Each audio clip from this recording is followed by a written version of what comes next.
തിരുവനന്തപുരത്ത് നിന്ന് സലിം മാലിക് റിപ്പോർട്ട് ചെയ്യുന്നുണ്ട്. നാവായിക്കുളം പഞ്ചായത്തിൽ വൻ ട്വിസ്റ്റ് നടന്നു എന്നതാണ്. അത് ഒരുപക്ഷേ ഗ്രാമപഞ്ചായത്ത് ഇന്ന് നടക്കുന്ന ഈ തെരഞ്ഞെടുപ്പിലെ ഒരു സംഘടിതമായിട്ടുള്ള കൂറുമാറ്റം നടന്നിട്ടുണ്ടാവുക ഈ നാവായിക്കുളം പഞ്ചായത്തിലാണ്. അവിടെ UDFന് ഇരട്ടി ഭൂരിപക്ഷം ഉണ്ടായിരുന്നു. പക്ഷേ UDFന് അധികാരം നഷ്ടമായിരിക്കുകയാണ്. UDFൻ്റെ ഔദ്യോഗിക സ്ഥാനാർത്ഥി പരാജയപ്പെട്ടു.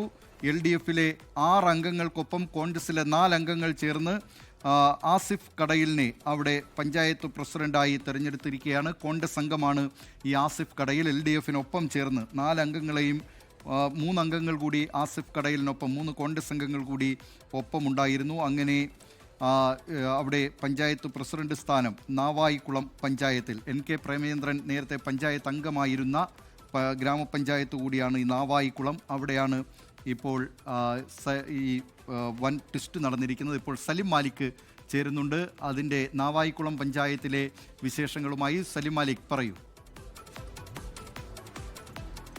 ദിലീപ് കുമാർ സൂചിപ്പിച്ചതുപോലെ തന്നെ ഇന്നത്തെ ഈ പഞ്ചായത്ത് അധ്യക്ഷനെ തിരഞ്ഞെടുക്കുന്നതുമായി ബന്ധപ്പെട്ടുള്ളതിലെ ഏറ്റവും വലിയ നാടകീയതയെന്നോ അതല്ലെങ്കിൽ ഏറ്റവും അപ്രതീക്ഷിതമെന്നോ പറയാവുന്ന സംഭവം ഉണ്ടായിരിക്കുന്നത് നാവായിക്കുളം പഞ്ചായത്തിലാണ്. കാരണം കോൺഗ്രസിന്റെ നേതൃത്വം ഏതെങ്കിലും ഘട്ടത്തിൽ അവിടെ ആരെങ്കിലും കൂറുമാറിയാൽ പോലും ഭരണം കൈവിട്ടു പോകുമെന്ന് കരുതിയതല്ല. കാരണം അത്രയും വലിയ ഭൂരിപക്ഷമായിരുന്നു, ഇരട്ടി ഭൂരിപക്ഷമായിരുന്നു അവിടെ ഉണ്ടായിരുന്നത്. ആകെ 24 സീറ്റുകളുള്ളതിൽ 12 പേരും UDF അംഗങ്ങളായിരുന്നു.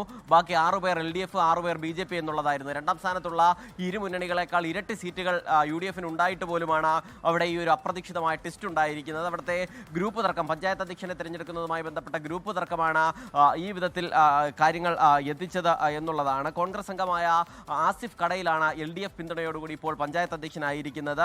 UDFൽ അവിടെ ടേം വ്യവസ്ഥയിൽ ആദ്യത്തെ 2.5 വർഷം ജിഹാദ്, രണ്ടാമത്തെ 2.5 വർഷം കുടവൂർ നിസാം എന്നിവർക്ക് ഇങ്ങനെ ഗ്രൂപ്പ് വീതം വെപ്പായിരുന്നു അവിടെ നേരത്തെ തീരുമാനിച്ചിരുന്നത്. എന്നാൽ ജിഹാദിനെ ആദ്യത്തെ 2.5 വർഷം പഞ്ചായത്ത് പ്രസിഡന്റായി അംഗീകരിക്കാൻ കഴിയില്ല എന്ന ഒരു വിഭാഗം നിലപാടെടുത്തു. എന്നാൽ അത് അംഗീകരിക്കാൻ അവിടുത്തെ നേതൃത്വം തയ്യാറായതുമില്ല. എന്നാൽ ആ പ്രശ്നങ്ങളൊക്കെ പരിഹരിക്കാമെന്നും അടുത്ത 2.5 വർഷത്തേക്ക് ഈ വീണ്ടും കുടവൂർ നിസാമിനെ പഞ്ചായത്ത് അധ്യക്ഷനാക്കുന്നതോടുകൂടി പ്രശ്നങ്ങൾ പരിഹരിക്കാൻ കഴിയുമെന്നുമായിരുന്നു നേതൃത്വം കണക്ക് കൂട്ടിയത്. പക്ഷേ UDFന്റെ ഔദ്യോഗിക സ്ഥാനാർത്ഥിക്കെതിരെ ആസിഫ് കടയിൽ മത്സരിക്കുകയും കോൺഗ്രസിലെ തന്നെ 4 അംഗങ്ങൾ ആസിഫ് കടയിലിനൊപ്പം നിൽക്കുകയും ചെയ്തു. ഒപ്പം LDFന്റെ 6 അംഗങ്ങൾ കൂടി ആസിഫ് കടയിലിന് വോട്ട് ചെയ്തതോടെ 10 വോട്ട് ആസിഫ് കടയിലിന് ലഭിക്കുകയും UDFന് 12 സീറ്റുകൾ ഉണ്ടായിരുന്ന UDFന്റെ ഔദ്യോഗിക സ്ഥാനാർത്ഥിക്ക് വേറെ 8 വോട്ടുകൾ മാത്രം ലഭിക്കുകയും ചെയ്തു. അതോടുകൂടിയാണ് നാവായിക്കുളം പഞ്ചായത്ത് വലിയ ഭൂരിപക്ഷം ഉണ്ടായിട്ടും UDFന് ഇപ്പോൾ കൈവിട്ടു പോകുന്നത്. ദിലീപ് കുമാർ. സലിം, അതുപോലെ തിരുവനന്തപുരം ജില്ലയിലെ തന്നെ പാങ്ങോട് പഞ്ചായത്തിൽ അവിടെ UDFനെ SDPI പിന്തുണച്ചിരുന്നു.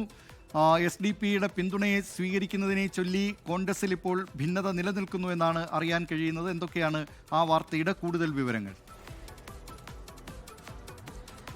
ദിലീപ് കുമാർ, പാങ്ങോട് പഞ്ചായത്തിൽ കോൺഗ്രസിനുള്ളിൽ ഇപ്പോൾ തന്നെ വലിയ പ്രശ്നങ്ങൾ നടക്കുകയാണ്. കോൺഗ്രസ് പ്രവർത്തകർ തന്നെ ഈ വിഷയത്തിൽ 2 തട്ടിലായിരിക്കുകയാണ്. പാങ്ങോട് ആകെയുള്ളത് 19 സീറ്റുകളാണ്. അതിൽ LDF 7ഉം UDF 6ഉം ഒപ്പം SDPI 3ഉം BJP 2ഉം വെൽഫെയർ പാർട്ടി 1ഉം എന്ന നിലയിലാണ് അവിടുത്തെ കക്ഷി നില. അതിൽ തന്നെ വെൽഫെയർ പാർട്ടി UDF പിന്തുണയോടുകൂടിയാണ് അവിടെ മത്സരിച്ച് ജയിച്ചത്. അങ്ങനെ UDF 7, LDF 7 എന്നിങ്ങനെ സമാസമം പാലിക്കുന്ന അവസ്ഥയായിരുന്നു ഉണ്ടായിരുന്നത്. അതിനിടയിലാണ് ഇന്നത്തെ തെരഞ്ഞെടുപ്പിൽ 3 അംഗങ്ങളുള്ള SDPI ആ 3 അംഗങ്ങളും UDFന് വോട്ട് ചെയ്തത്. ഇതോടുകൂടി UDFന്റെ അംഗം അവിടെ പ്രസിഡന്റായി വിജയിക്കുകയും ചെയ്തു. അതിനുശേഷം സത്യപ്രതിജ്ഞ ഉൾപ്പെടെ ചെയ്തു. ഈ പ്രസിഡന്റ് സ്ഥാനം രാജിവെക്കേണ്ടതില്ല എന്നൊരു വിഭാഗം നിലപാടെടുത്തു. പിന്നീട് LDF വലിയ പ്രതിഷേധവും വർഗീയ ഭരണമാണ് ഇവിടെ നടക്കുന്നത് എന്നും പറയുകയും ചെയ്തു. അതിന് പിന്നാലെയാണ് കോൺഗ്രസ് തന്നെ ആ വിഷയത്തിൽ 2 തട്ടിലേക്ക് എത്തിയിരിക്കുന്നത്. KPCCയുടെ ഉൾപ്പെടെ നിർദ്ദേശമുണ്ട്. ഏതെങ്കിലും പഞ്ചായത്തിൽ SDPIയുടെ പിന്തുണ ലഭിച്ചാൽ അപ്പോൾ തന്നെ രാജിവെക്കണമെന്ന നിർദ്ദേശമുണ്ട്.